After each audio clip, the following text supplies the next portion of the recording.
Je suis arrivé pile à l'heure pour le dîner d'anniversaire de mes parents, pour découvrir qu'ils avaient déjà commencé sans moi et m'ont tendu une addition de 1720 $ au lieu de m'inviter à table. J'ai donc déchiré l'addition et j'ai coupé les ponts pour de bon. Je me fiche sur le seuil de Salvatores, le souffle coupé dans ma poitrine. 14 visages se tournent vers moi, illuminés par l'éclairage chaleureux du restaurant. Des assiettes vides jonchent les nappes blanches. Des verres de vin à moitié vides, des miettes de dessert éparpillées sur de petites assiettes. La célébration touchait clairement à sa fin. Ma mère, portant son chemisier cramoisi préféré, m'aperçoit et me fait un signe de la main nonchalant.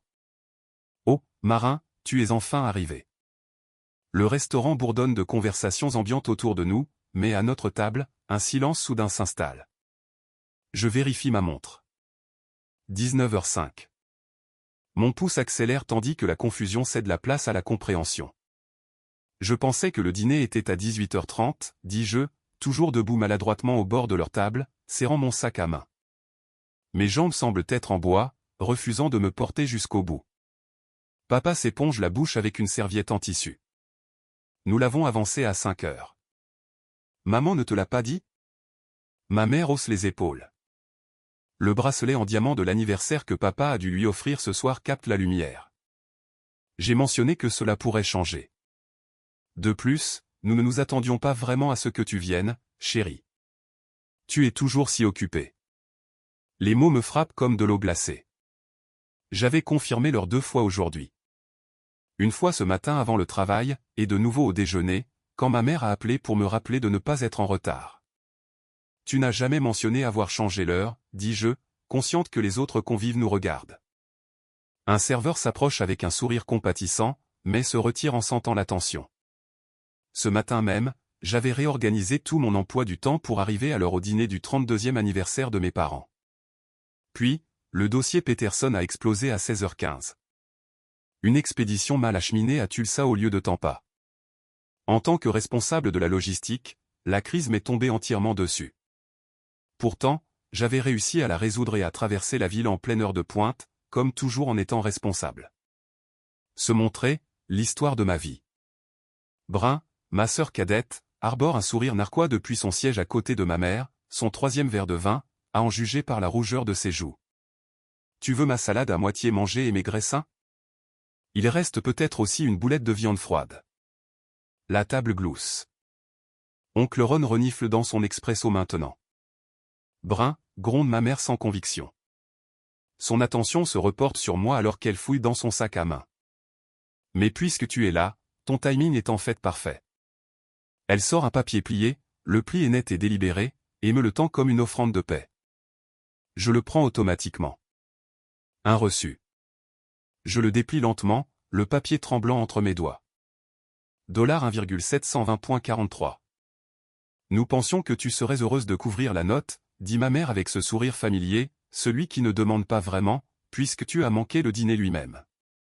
Le restaurant semble soudain trop chaud, trop petit. 3 ans à payer leur hypothèque quand papa a perdu son emploi, à couvrir le loyer de Brun quand elle se cherchait après l'université.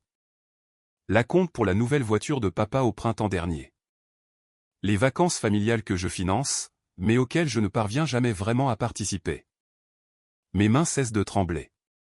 Je lève les yeux et croise 14 paires d'yeux pleins d'attente. Tradition familiale. Marin paie. Marin pourvoit. Marin ne se plaint jamais. Délibérément, je déchire le reçu en 2, puis en 4, puis en 8. Les morceaux tombent sur la table comme des confettis. Brun rit nerveusement.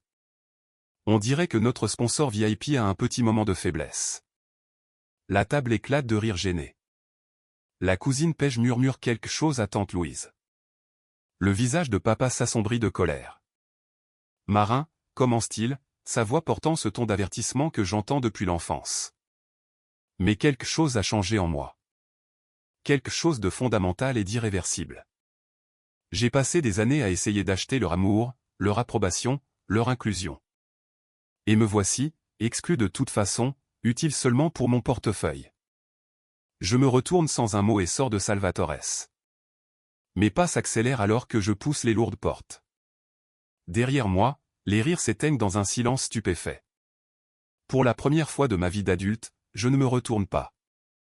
20 minutes plus tard, je claque la porte de mon appartement assez fort pour que le certificat de logistique encadré au mur tremble.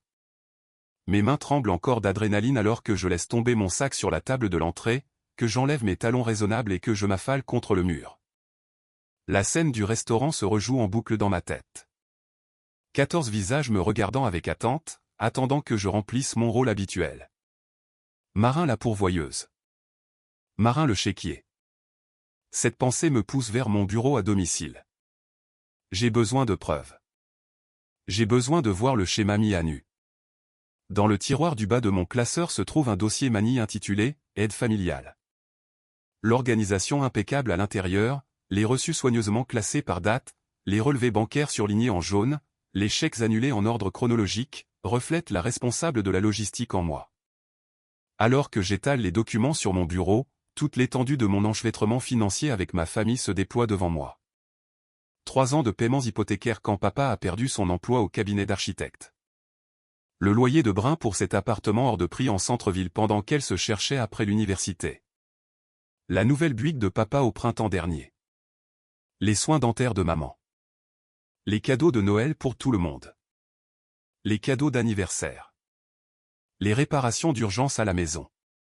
Je saisis un bloc-notes et commence à faire le total. Les chiffres grimpent régulièrement, chaque addition me serrant un peu plus l'estomac. Quand j'arrive à la somme finale, je recule physiquement de la page. $47,382.17, près de 50,000 $ en 3 ans. La prise de conscience me frappe avec une force physique. Je me précipite vers la salle de bain et y parviens à peine avant que mon déjeuner ne refasse surface. Agenouillé sur le carrelage froid, je m'essuie la bouche avec le dos de la main et essaie de stabiliser ma respiration. Ce n'était pas seulement une question de dîner. Ce n'était pas un affront ponctuel. C'était calculé, systématique, intentionnel. De retour à mon bureau, je trie d'autres relevés. Une dépense particulière de février dernier attire mon attention. Un forfait vacances à Scottsdale. 4 billets d'avion, 4 nuits dans un complexe hôtelier, des frais de golf, des soins au spa. Je n'ai aucun souvenir de ce voyage parce que je n'étais pas invité. J'ai payé pour des vacances en famille dont on ne m'avait même pas parlé. La trahison est si profonde qu'elle me donne le vertige. Je m'enfonce dans ma chaise, la pièce tournant légèrement. Toutes ces années, j'ai pensé que j'aidais, que je soutenais, que j'étais la fille responsable, la bonne sœur, le pilier de la famille. Mais ils ne m'ont jamais considéré comme faisant partie de la famille. Juste un guichet automatique sur pattes. Mes doigts se déplacent mécaniquement à travers les relevés numériques. Maintenant, je consulte mon compte de retraite. Le solde s'élève à 18,452 $. Pathétiquement bas pour quelqu'un de mon âge parce que j'ai détourné des fonds vers les urgences familiales. Mon compte d'épargne montre une histoire similaire. Les vacances personnelles au Québec que je planifiais depuis 3 ans. Annulé l'été dernier quand Brin avait besoin d'argent pour des réparations de voiture. Ta sœur en a vraiment besoin, Marin, avait dit maman. Tu pourras toujours y aller l'année prochaine. L'année prochaine ne semble jamais arriver pour moi. La dure réalité financière expose les conséquences en noir et blanc. Si je continue sur cette lancée, je travaillerai jusqu'à mes 80 ans. Pas de maison à moi. Pas de sécurité pour la retraite. Pas de vie au-delà du financement de la leur. Mon téléphone vibre sur le bureau. Un texto de maman. Tu nous as embarrassés ce soir. Appelle-moi quand tu seras prête à t'excuser. Quelque chose se cristallise en moi. Un durcissement. Un changement si fondamental que je peux presque l'entendre s'enclencher. J'allume mon ordinateur portable et me connecte à ma banque en ligne. D'abord, j'annule tous les virements automatiques vers les comptes de mes parents. Ensuite, je retire Brin en tant qu'utilisatrice autorisée de ma carte de crédit de secours. Puis je crée une nouvelle feuille de calcul intitulée « Plan d'indépendance financière » et je définis des objectifs d'épargne agressifs pour les 6 prochains mois. Mon téléphone vibre à nouveau. Papa, cette fois. Ta mère est très contrariée. Ce n'est pas une façon de traiter la famille. La famille. Le mot semble maintenant creux, vidé de son sens. Sans hésitation, je bloque son numéro, puis celui de maman, puis celui de Brin. Un par un, je bloque chaque membre de la famille qui était assis à cette table ce soir-là, me regardant être humilié, attendant que je paie leurs factures. L'appartement tombe dans un silence complet. Plus de vibrations, plus de demandes. Le calme m'enveloppe, pas réconfortant exactement, mais définitif. Final. Alors que je suis assis seul dans mon appartement soudainement silencieux cette nuit-là, je me demande si couper complètement les ponts avec ma famille est la bonne approche. Serait-il plus sage de maintenir certaines limites tout en gardant un contact minimal plutôt qu'une séparation totale? Ou une rupture nette était-elle le seul moyen de vraiment guérir? La question reste en suspens, sans réponse, mais pour la première fois depuis des années, la décision m'appartient à moi seul. 2 semaines plus tard, le numéro d'Ava Middleton clignote sur l'écran de mon téléphone pour la 3e fois cette semaine. Nous ne nous sommes pas parlé depuis la remise des diplômes du lycée il y a 15 ans, mais soudain, elle est déterminée à renouer le contact.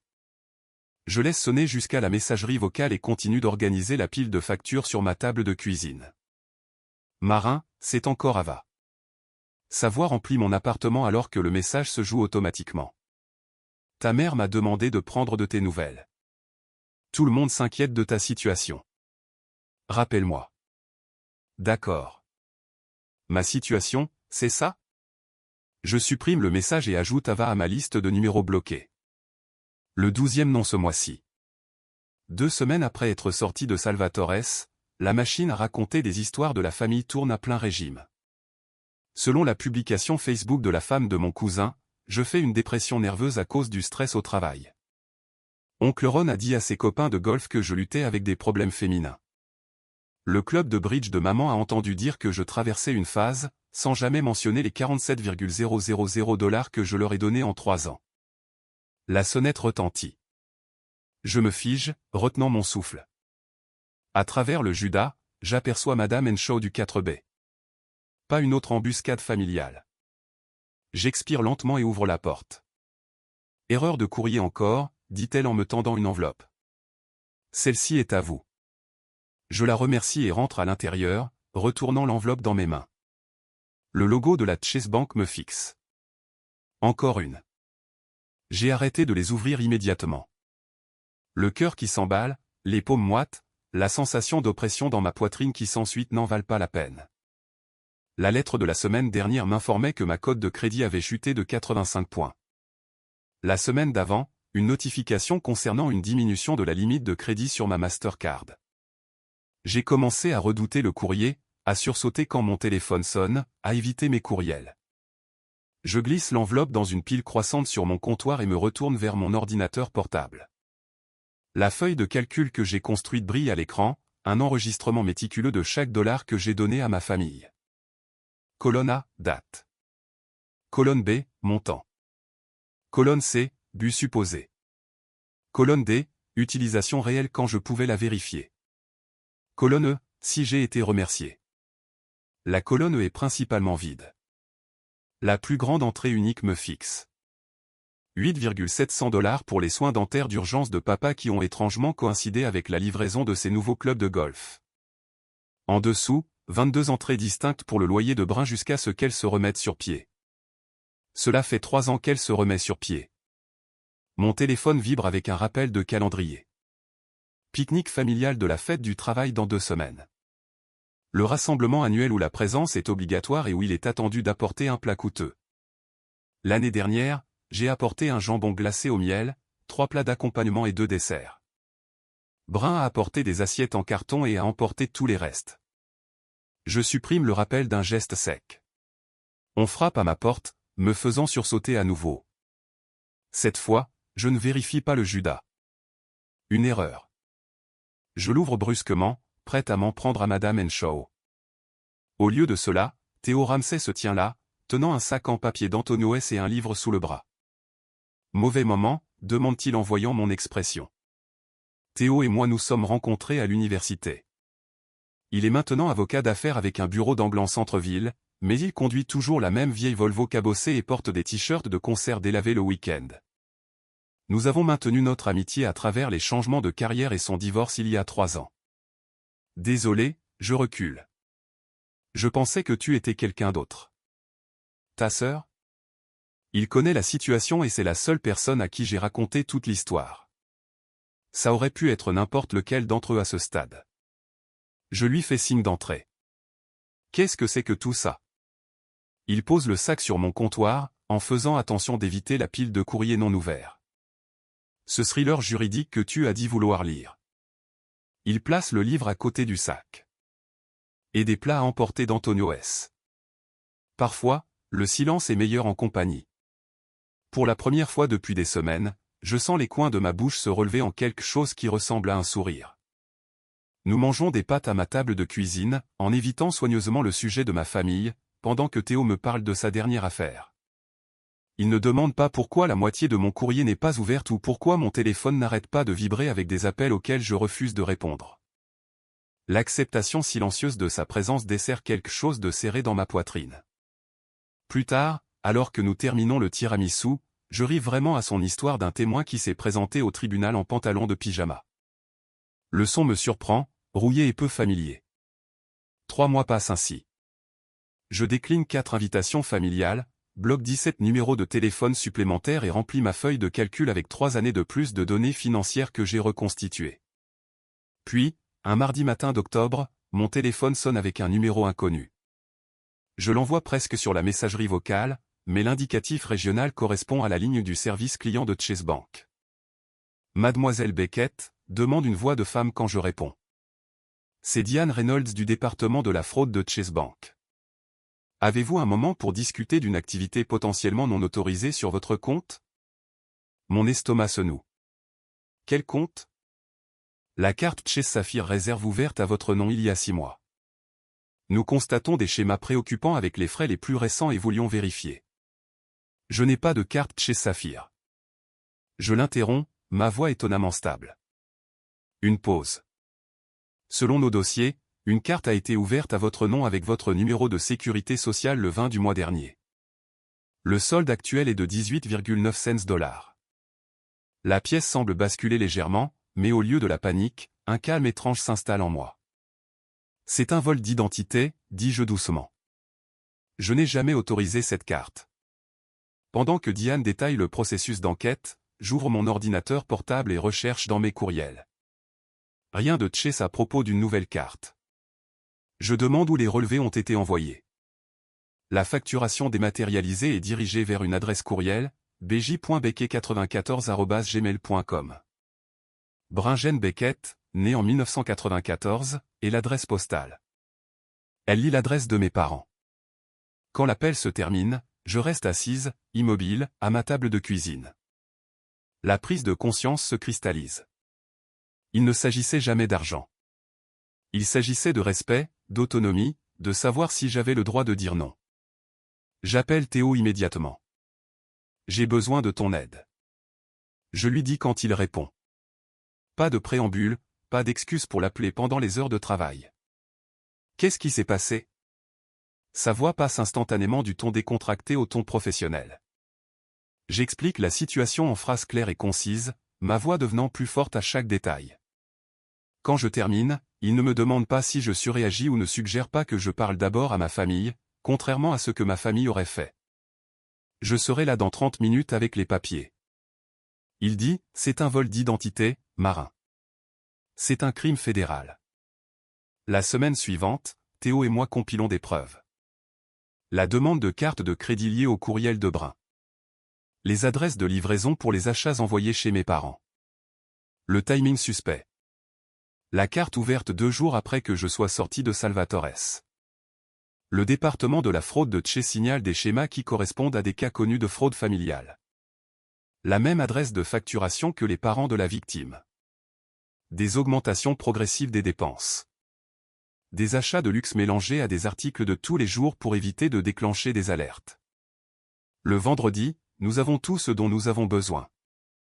Un dossier complet documentant chaque débit frauduleux, des copies de la demande de crédit et un projet de rapport de police prêt à être déposé.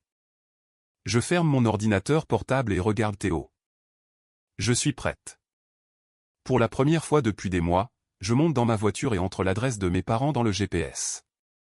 Alors que je traverse la ville, ma main ferme sur le volant, je réalise que je n'ai plus peur de ce qui va suivre.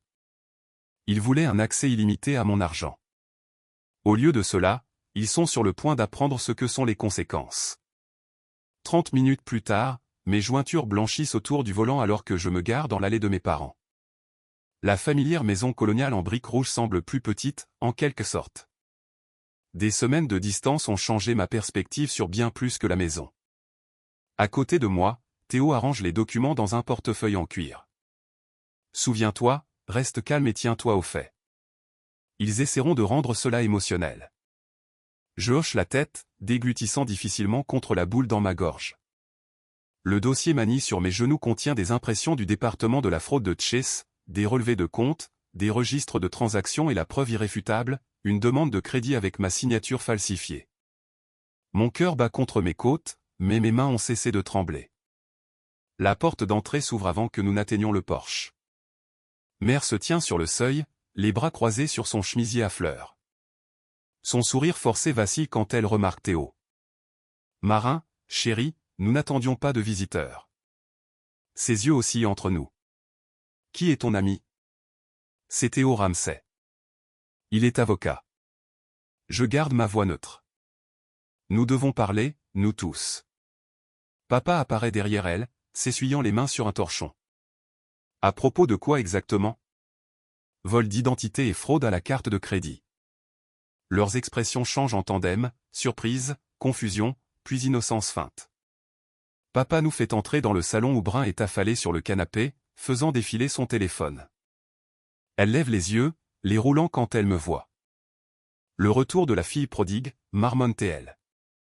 Je m'assois en face d'eux, posant le dossier sur la table basse. Théo reste debout, sa présence une forteresse silencieuse dans mon dos. Le mois dernier, quelqu'un a ouvert une carte de crédit à mon nom. Je fais glisser les relevés de compte vers eux. La carte a été envoyée à cette adresse et liée au courriel de Brun. Elle a actuellement un solde impayé de 18,9 cents. Mère rit nerveusement. Il doit y avoir une erreur. Aucune erreur. J'ouvre le dossier plus grand, révélant l'historique des transactions. Ouverte 2 jours après l'incident du dîner. Elle rougit, ses yeux se tournant vers nos parents. Papa se penche pour examiner les documents, son sourire confiant s'estompant alors qu'il feuillette les pages. Tu ne t'inquiétais jamais de l'argent avant, dit-il finalement. Qu'est-il arrivé à la famille qui est de la famille? Ce n'est pas de l'aide, c'est du vol. Mère tend la main vers la mienne. Je me retire avant qu'elle ne puisse me toucher. Chérie, nous pensions que ça ne te dérangerait pas. Elle murmure. Après cette scène à Salvatores, nous avons pensé que tu avais besoin de temps pour te calmer et nous avions besoin de quelques petites choses. Des choses d'une valeur de 18,000 $. Ma voix monte malgré mes efforts. Le visage de papa s'édurcit. Tu as un bon travail. Tu peux le gérer. Peut-être que cela t'apprendra à ne pas laisser tomber ta famille. L'aveu reste en suspens dans l'air entre nous. Je plonge lentement la main dans ma poche, arrête l'application d'enregistrement sur mon téléphone et le pose sur la table. Les yeux de papa s'écarquillent alors que la compréhension se fait jour. Vous venez d'admettre avoir commis une fraude en toute connaissance de cause. Théo parle pour la première fois, son ton professionnellement détaché. C'est un crime fédéral passible d'une peine de prison. Brun se lève d'un bond. Tu ne peux pas être sérieuse. Nous sommes une famille. La famille ne se vole pas entre elles, dis-je doucement. Le silence s'étire entre nous, tendu comme un fil. Quand mon père a essentiellement admis le vol d'identité, j'ai dû décider de leur donner une dernière chance de rectifier les choses ou d'engager immédiatement une action en justice. Les liens familiaux sont profonds. Mais cette trahison l'est aussi. Quel serait votre prochain geste à ce moment-là? La question plane dans mon esprit alors que j'observe leur visage. Les yeux suppliants de mère. La mâchoire serrée de papa. L'expression paniquée de Brun. 3 personnes qui partagent mon sang mais me traitent comme un guichet automatique. Voici ce qui se passe ensuite, je leur dis. Ma voix est stable. Théo a préparé une lettre de mise en demeure formelle. Il sort un document de son portefeuille et le place à côté des relevés de crédit. Cette lettre exige le remboursement intégral des frais frauduleux dans les 45 jours. Il explique qu'elle décrit les charges criminelles potentielles pour vol d'identité et le procès civil pour dommages que nous sommes prêts à intenter si le paiement n'est pas reçu. Mère Alette. Tu poursuivrais tes propres parents? Vous voleriez votre propre fille? Je contre-attaque. Papa arrache la lettre, la parcourant avec une alarme croissante. C'est ridicule. Nous ne pouvons pas trouver ce genre d'argent en 45 jours. Vous avez trouvé des moyens de le dépenser en moins de temps que ça. La façade s'effondre alors complètement. Mère se met à pleurer. Le mascara coule sur ses joues. Le visage de papa devient rouge foncé. Nous sommes ta famille. Il gronde. On ne menace pas sa famille et on ne vole pas sa famille. Je réponds en me levant. 45 jours. Au cours de la semaine suivante, les messages affluent.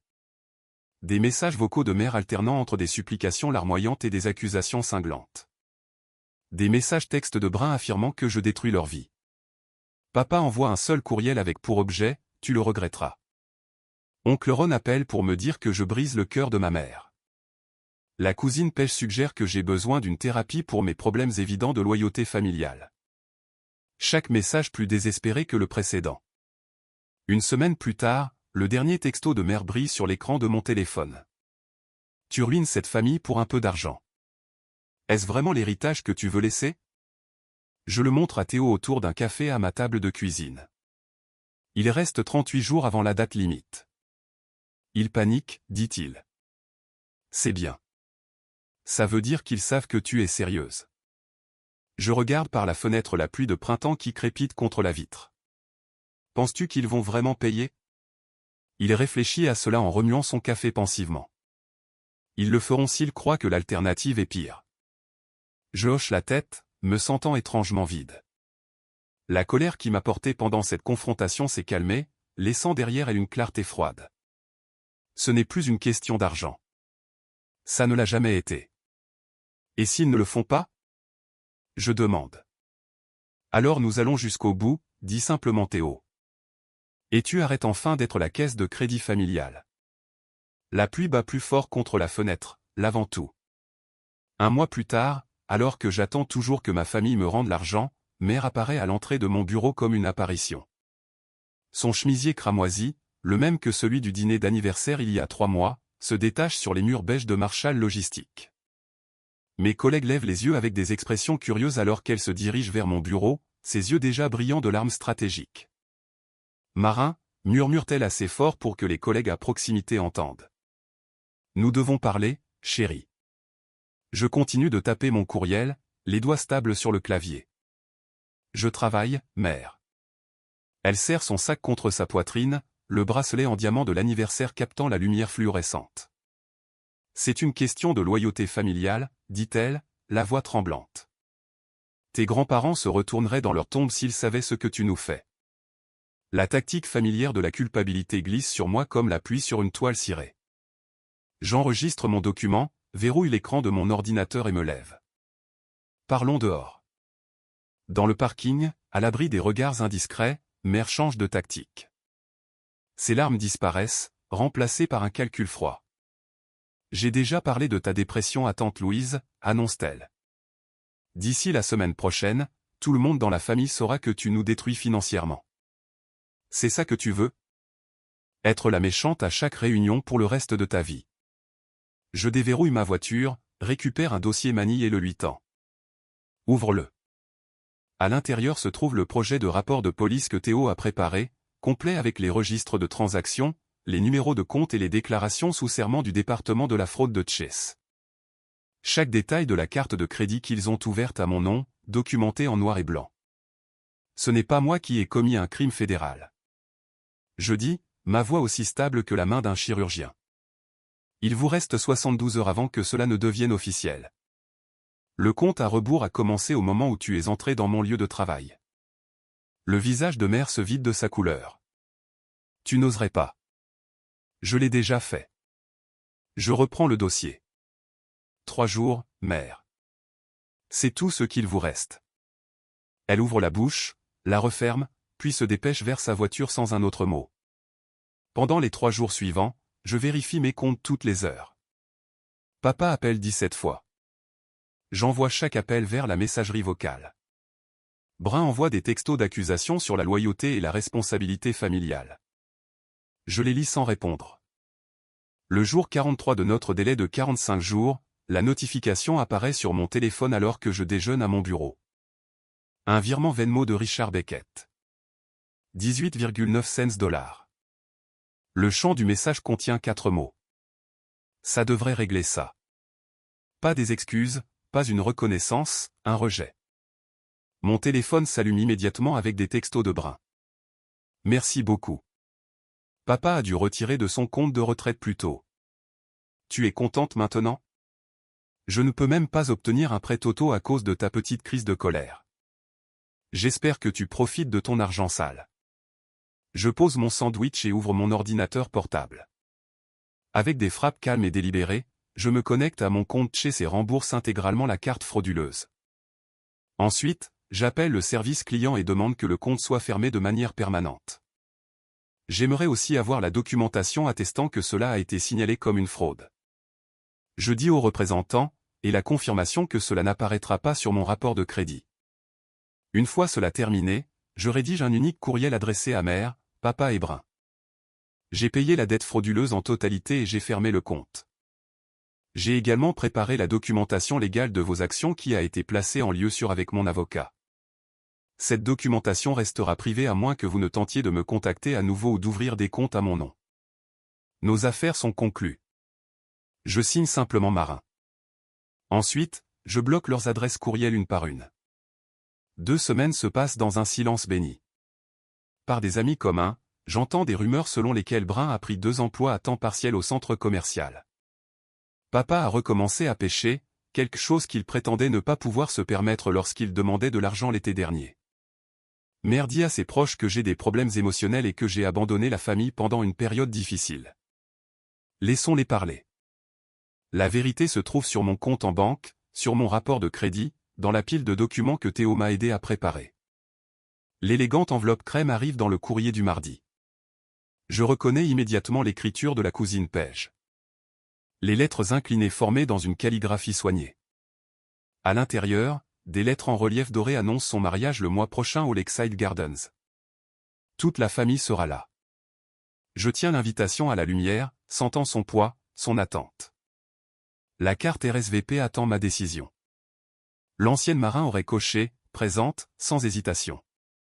Elle aurait acheté un cadeau coûteux, se serait tenue maladroitement dans un coin pendant que tout le monde chuchotait à son sujet. Je pose l'invitation sur mon comptoir de cuisine et me verse un verre de vin. Le choix qui s'offre à moi semble monumental mais étonnamment facile. Pour la première fois de ma vie, je comprends que certaines invitations sont mieux laissées sans réponse. La carte RSVP reste intacte alors que le soir tombe, baigné d'une lumière dorée depuis la fenêtre de ma cuisine, une relique d'une vie que je ne reconnais plus comme la mienne. Mon appartement semble différent maintenant. La lumière du soleil entre à flot par les fenêtres, non plus cachée derrière de lourds rideaux bordeaux, mais encadrés de légers rideaux en lin qui ondulent doucement dans la brise printanière. 6 mois se sont écoulés depuis que je suis sorti de Salvatores, et le monde ne s'est pas arrêté. Bien au contraire. Je vérifie mon relevé bancaire, un rituel qui me remplissait autrefois d'effroi. Les chiffres s'alignent maintenant, prévisibles et réconfortants. Mon compte d'épargne affiche un solde sain, suffisant pour un acompte sur une petite maison si je le voulais. La brochure du voyage à Montréal est sur ma table basse, non plus un fantasme, mais une réalité programmée pour le mois prochain. Les primo-accédants négligeant souvent les implications des impôts fonciers. Je dis à Zoé, une jeune comptable que je coache. Nous sommes assises dans un café du centre-ville, son carnet rempli de questions sur les limites financières. Apprendre à dire non à sauver mon fonds de retraite. Cela pourrait aussi sauver ta santé mentale. Elle hoche la tête, griffonnant frénétiquement. Mais que faire s'ils te font sentir coupable? Ce sentiment leur appartient, pas à toi. Je réponds, surprise par la facilité avec laquelle les mots viennent maintenant. Plus tard dans la soirée, au dîner chez Harold et Jean, quelqu'un mentionne mes parents. Leurs anniversaires n'étaient-ils pas toujours chez Salvatores? Es-tu invité à la célébration cette année? La table se tait. Ses amis savent que quelque chose a changé, mais pas les détails. Il y a 6 mois, cette question m'aurait fait tourner en rond, à la recherche d'un mensonge acceptable. Nous avons des points de vue différents sur les obligations familiales. Je dis simplement en beurrant un petit pain. Les coquilles Saint-Jacques poêlées sont excellentes ce soir, Jean. Pas de main tremblante, pas de cœur qui s'emballe, juste un fait. Énoncé sans honte ni culpabilité. Les conversations tourbillonnent autour de moi et je participe pleinement, présente d'une manière que je n'aurais jamais pu l'être lorsque je calculais constamment ce dont ma famille pourrait avoir besoin ensuite. Le samedi suivant, Théo arrive avec une bouteille de cidre pétillant. Lisa et Devon, des amis qui m'ont soutenu tout au long de cette épreuve, apportent des pâtes maison et un gâteau au chocolat. Ma petite table à manger semble juste parfaite pour nous quatre. À la famille choisie, Théo lève son verre, ses yeux croisant brièvement les miens. Et aux limites saines, ajoute Lisa avec un sourire entendu. Nous trinquons et mangeons jusqu'à avoir mal aux côtes à force de rire des histoires de travail de Devon. Personne ne demande d'argent. Personne ne me fait sentir petite. La soirée se termine sans un seul moment d'anxiété. Ce soir-là, je consulte la candidature pour le poste de directrice principale des opérations au travail. La description du poste semble avoir été écrite pour moi. Je remplis le formulaire méthodiquement, en joignant mon curriculum vitae mis à jour. Après l'avoir soumis, je parcours les annonces de première maison dans des quartiers que j'ai toujours admirés. Mon téléphone sonne avec une notification de courriel de ma mère. L'objet, responsabilité familiale, veuillez lire. Je survole le message avec mon doigt un instant, me souvenant du poids de ces mots. Puis je le supprime sans l'ouvrir. Pas de colère, pas de culpabilité, juste une certitude tranquille.